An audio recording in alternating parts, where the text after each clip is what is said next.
Again जैसे मैंने कहा कि ये सब चीजें आप आपके घर के खाने में भी ये सप्लीमेंट्स यूज करके बना सकते हैं। शक्कर पारा बना रहे हैं तो ये प्रोटीन का पाउडर डालोगे तो उसका फ्लेवर अच्छा आएगा, तो आप ये कर सकते हैं। अभी हम बात करेंगे फ्लूइड और इलेक्ट्रोलाइट के परहेज की। फ्रेंड्स, एक चीज याद रखिए कि डायलिसिस में सबको एक जैसा परहेज पानी का या नमक का या पोटेशियम का नहीं लगता। आपको जो जरूरत है आप आपके डॉक्टर और डायटिशियन से पूछ लीजिए और उसके हिसाब से परहेज फॉलो कीजिए। डायलिसिस पे कैसा होता है कि किसी को यूरिन आउटपुट अच्छा है तो डॉक्टर्स कभी उसको बोलेंगे नहीं कि पानी बहुत कम पियो, वो लोग बोलेंगे कि आप आपका नॉर्मल पानी पियो। और नॉर्मली अगर डॉक्टर्स आपको क्या सलाह देते हैं कि 2 डायलिसिस के बीच में आपका वजन 1.5 किलो से ज्यादा नहीं बढ़ना चाहिए। अगर आप ऐसा परहेज फॉलो करोगे तो आपको ये तकलीफ नहीं आएगी। अब सबसे पहले हमें क्या जानना है कि जब हमें फ्लूइड का रिस्ट्रिक्शन कहा जाता है तो क्या क्या चीज है जो फ्लूइड में काउंट होती है। तो फ्लूइड में सिर्फ पानी काउंट नहीं होता, चाय, कॉफी, दूध, लस्सी, छाछ, दही, सूप, कस्टर्ड, जेलिंग, आइसक्रीम, नींबू पानी, सॉफ्ट ड्रिंक, जूसेस, ये सब फूड भी लिक्विड में काउंट होते हैं। क्योंकि बहुत दफे पेशेंट क्या करते हैं, मुझे फ्लूइड का परहेज कहा है तो वो उनको बोला है 1 लीटर, तो वो 1 लीटर पानी पी लेते हैं, उसके अलावा ये सब पीते रहते हैं, तो वो परहेज वो फॉलो नहीं कर पाते। तो अगर आपको पानी का परहेज सिर्फ नहीं कहा जाता है, फ्लूइड का परहेज कहा जाता है, तो आपको ये जानना बहुत जरूरी है कि क्या क्या चीजें फ्लूइड रिस्ट्रिक्शन में आती है। तो अगर आपको कहा जाता है कि आपको 1 लीटर का फ्लूइड का परहेज है, तो अगर आप 200 ml पूरे दिन में चाय, कॉफी, दूध पी रहे हो तो पानी सिर्फ 800 ml आएगा। तो आपको आपका फ्लूइड का परहेज ऐसे बैलेंस करना रहता है। इसके अलावा पानी तो बोल दिया कि कम पियो, ओके, फ्लूइड का परहेज करो, तो आपकी प्यास आप कैसे बुझा सकते हो। बहुत ठंडा पानी पीते हैं तो हम ज्यादा पानी नहीं पी पाते, राइट। अगर हम दूध की जगह पे पनीर, दूध, उसी दूध का पनीर बनाते हैं तो हम हमारा फ्लूइड बचा लेते हैं। आप छोटे छोटे आइस के क्यूब बना सकते हो। आजकल मार्केट में आइस ट्रेस मिलती है, ओके, जिसको आप मेजर करके आपका फ्लूइड का अलाउंस इतना है तो 2 ml में एक क्यूब बन जाएगा, 3 ml में एक क्यूब बन जाएगा। अगर आपने पूरे दिन में 10 क्यूब भी लिए तो 20 से 30 ml ही फ्लूइड जाएगा आपको। यदि आप दाल खाते हैं तो उसको थोड़ी गाढ़ी खाइए, पतली मत खाइए। दही लेते हैं तो नॉर्मल दही लिक्विड में काउंट होता है, पर अगर आप घट दही रहोगे ना, जिसे हम चक्का बोलते हैं, तो वो लिक्विड में काउंट नहीं होता, तो वो यूज कीजिए। तला हुआ, फ्राई फूड्स, नमकीन फूड्स अगर आप कम खाते हैं, क्योंकि ऑलरेडी आपको नमक का भी परहेज आता है, तो ऑटोमेटिकली आपकी प्यास कम लगती है। तो आपको ये सब करेंगे तो आप आपका फ्लूइड रिस्ट्रिक्शन फॉलो कर सकते हैं। दूसरा, हमें ये नमक क्यों कहते हैं ना, फ्लूइड की तो एक बात हो गई, नमक हमें कम कैसे करना है। अब नमक सब खाने में नेचुरली प्रेजेंट होता है, जो कि हम हिडन सॉल्ट बोलते हैं। खाना बनाने में हम वापस नमक का इस्तेमाल करते हैं, और जब हम पैकेट फूड्स का यूज करते हैं तो हमारे को और नमक मिलता है। तो हमारे खाने में नेचुरल भी नमक आता है, हम उसको ऐड भी करते हैं, और हम ऐसे प्रकार के मसाले यूज करते हैं जिसमें नमक की मात्रा बहुत ज्यादा होती है। तो ये हमारे सोर्सेज हैं हमारे खाने में नमक के। अब हमें अगर नमक भी कम करना है तो हम कैसे कर सकते हैं। तो सबसे इम्पोर्टेंट है, ये जो आप टीस्पून देख रहे हो ये 1/4 टीस्पून है। मेजरिंग स्पून जब आप खरीदते हैं ना, तो ये जो 1/4 टीस्पून है, अगर आप इसको लेवल करके लोगे तो इसमें 1 ग्राम नमक बैठता है। तो यदि आपको कहा जाता है कि आपको 3 ग्राम नमक यूज करना है, तो ये चम्मच आप 3 मेजर कर लीजिए, पूरे दिन में उतना ही नमक आपको यूज करना है। तो वो आप कैसे कर सकते हैं, यदि आपने आपका नमक का परहेज फॉलो करना है तो आप अपना नमक मेजर कर लीजिए, खाना बिना नमक के बनाइए और ऊपर से ये नमक की मात्रा यूज कीजिए। फ्रेश फ्रूट्स, वेजिटेबल्स यूज कीजिए, कैंड और टिन फूड्स मत यूज कीजिए, और एक्स्ट्रा नमक टेबल पे मत डालिए, तो आपका नमक का परहेज भी आप फॉलो कर पाओगे। इसके अलावा जो हिडन सोर्सेज हैं या जहां से हमको इनडायरेक्टली नमक आता है, वो है हमारे कैंड और टिन फ्रूट्स। जो भी पैकेट फूड आता है ना, उसके अंदर प्रिजर्वेटिव डाला जाता है, जो कि एक तरह का नमक ही है। तो अगर आपको नमक बहुत स्ट्रिक्टली कंट्रोल करने को कहा जाता है, तो टिन और कैन फूड, पैकेट फूड, जो प्रोसेस चीज है, जो ब्रेडी सूप है, जो चिप्स, चकली, फरसान जो हमारे आते हैं, जो सॉसेज, डिप्स वगैरह आते हैं, ये सब हमको रिस्ट्रिक्ट करना है। अगर हमारे को हमारा सॉल्ट का परहेज बहुत सीवियर नहीं है। अगर आपका सॉल्ट का परहेज बहुत सीवियर कहा गया है तो कम्प्लीटली इन सबको अवॉइड भी करना पड़ सकता है। तो आपने ये सब अवॉइड कर दिया तो खाने को टेस्टी कैसे बनाएंगे, नमक कम कर दिया। तो ये सब जो चीजें मैं आपको दिखा रही हूँ ना, इमली, नींबू, हरी मिर्ची, हरी प्याज, विनीगर, अमचूर पाउडर, टमाटर, कोकम, ये सब हमारे पास घर में रहता है।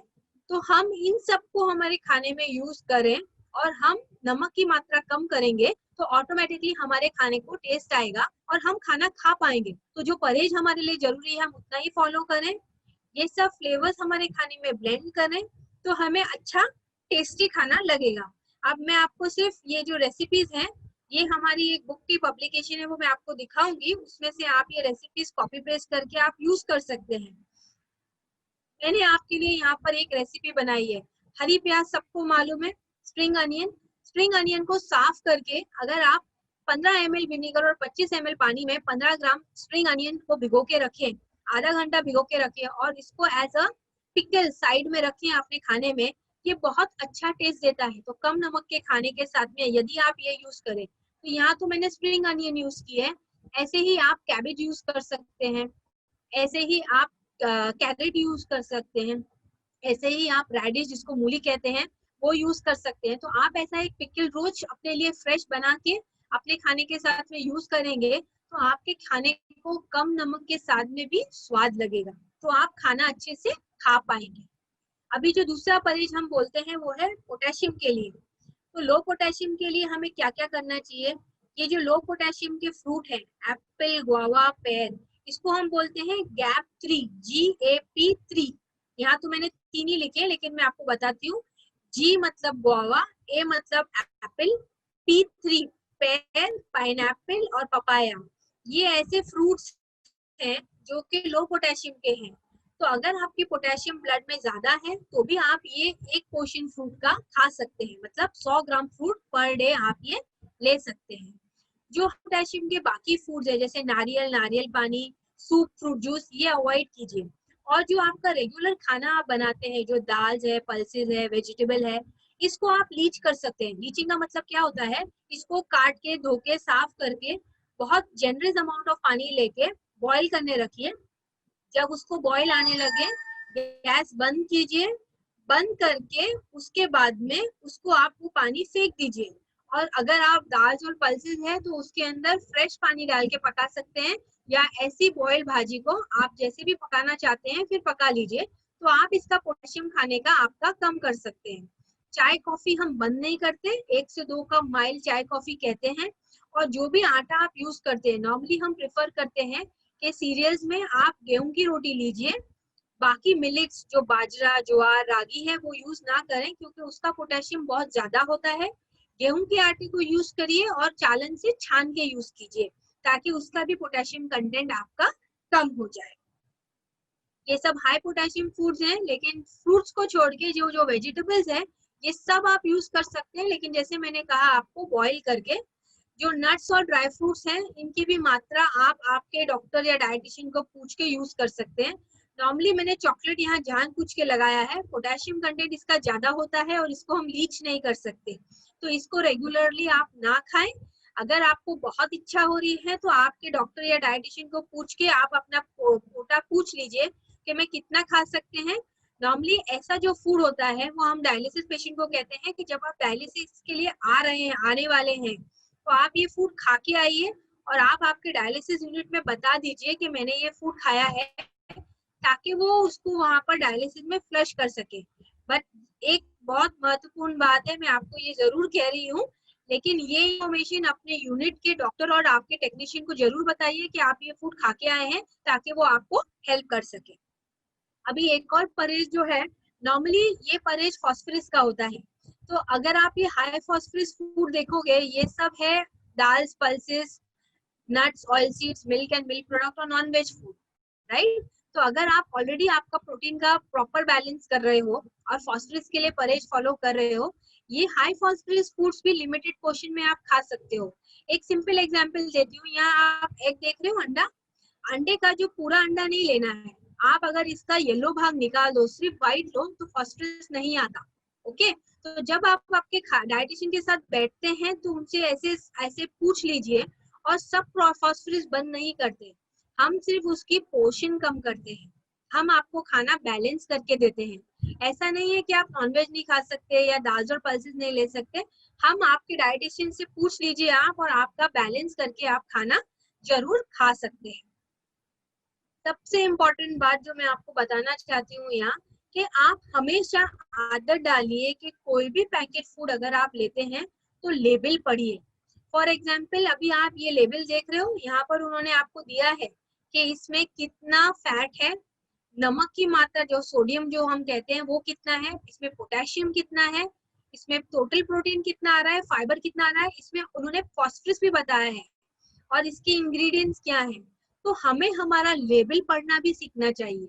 ओके, अगर आप ये लेबल पढ़ना सीख लेते हैं और आप कोई भी तैयार फूड भी लेके आते हैं तो ऑटोमेटिकली आपको मालूम रहता है कि आपको कितना नमक आ रहा है, कितना फॉस्फोरस आ रहा है, कितना पोटेशियम आ रहा है, इस फूड से आपको कितनी कैलोरी मिल रही है। तो अकॉर्डिंगली आप आपका डे प्लान कर सकते हैं कि मुझे क्या क्या फूड यूज करना है। ठीक है, तो ये मैंने आपके लिए एक स्टैंडर्ड प्लान बनाया था, आपको सिर्फ ये दिखाने के लिए कि जब आप डायलिसिस पे होते हैं आपको अच्छा खाना खाना है। यदि आप इतना, जैसे सुबह में आपको 60 ग्राम सीरियल, जब मैं यहाँ कटोरी का साइज जो आपको दिखा रही हूँ, ये कटोरी 200 ग्राम की है, तो अगर आप छोटी कटोरी यूज कर रहे हैं तो 2 कटोरी आपको उपमा पोहा जैसा कुछ सामग्री लेना है चाय के साथ। मिड मॉर्निंग में एक फ्रूट लेना है। दोपहर के खाने में 90 ग्राम सीरियल, मतलब अगर आप रोटी की ध्यान दे रहे हैं तो रोटी 3, या अगर आप रोटी और चावल खाना चाहते हैं तो 2 रोटी और चावल। सब्जी लेनी है, यहाँ पर आप देखेंगे कि हमने आलू का इस्तेमाल किया है, क्यों किया है, ताकि हमको एडिक्वेट एनर्जी मिले। दाल है, दही है, यदि आपको दही खाने की जगह पे उसको कन्वर्ट करना है तो बीट करके थिक लस्सी भी कर सकते हैं। ओके, अगर वो आपके फ्लूइड के कोटे में बैठता है। शाम को वापस आपको सुबह की तरह ही वापस नाश्ता करना है। और जो मैंने आपको प्रोटीन बिस्किट बताया था, अगर आप प्रोटीन बिस्किट या प्रोटीन सप्लीमेंट लेते हैं तो एडिशनल प्रोटीन की रिक्वायरमेंट है वो आपकी मिलती है। और रात के सोने के टाइम पे अगर आप यहाँ देखेंगे तो हम दूध में कम प्रोटीन का पाउडर यहाँ डाल रहे हैं, दूध की मात्रा कम है बट प्रोटीन पाउडर दे रहे हैं। तो हमको जो हमारा टारगेट है ना 70 ग्राम प्रोटीन का और कैलोरी एडिक्वेट का, वो जब हम ऐसा खाना खाते हैं तब हमें डायलिसिस पे मिलता है। तो अगर आप ये प्लान देख रहे हैं तो आप खुद अंदाजा लगा पाएंगे कि आप बराबर खाना खा रहे हैं कि नहीं खा रहे हैं। और जो रेसिपीज की मैं बात कर रही थी, हमारे ये बुक्स अवेलेबल है नर्मदा किडनी फाउंडेशन के साइट पे, तो आप वहां से इनके बारे में जानकारी पा सकते हैं। सो जस्ट टू समराइज, आप अगर अच्छा खाना खाएंगे तो आपको कोई तकलीफ नहीं होगी, लेकिन हम अच्छा खाना नहीं खाते डायलिसिस पे, इसके लिए हमारे को प्रॉब्लम हो रही है। और फ्रेंड्स, हमारे को ऐसा नहीं है कि सब प्रोटीन सप्लीमेंट्स बहुत एक्सपेंसिव होते हैं। प्रोटीन सप्लीमेंट्स आप अपने डॉक्टर और डाइटिशियन से बात करके जो इकोनॉमिकल रेंज है वो यूज कर सकते हैं। आप आपके डेली के खाने में ही आपका कैलोरी और प्रोटीन अचीव कर सकते हैं, सप्लीमेंट्स के बिना भी ये पॉसिबल है। So thank you friends for your patient listening.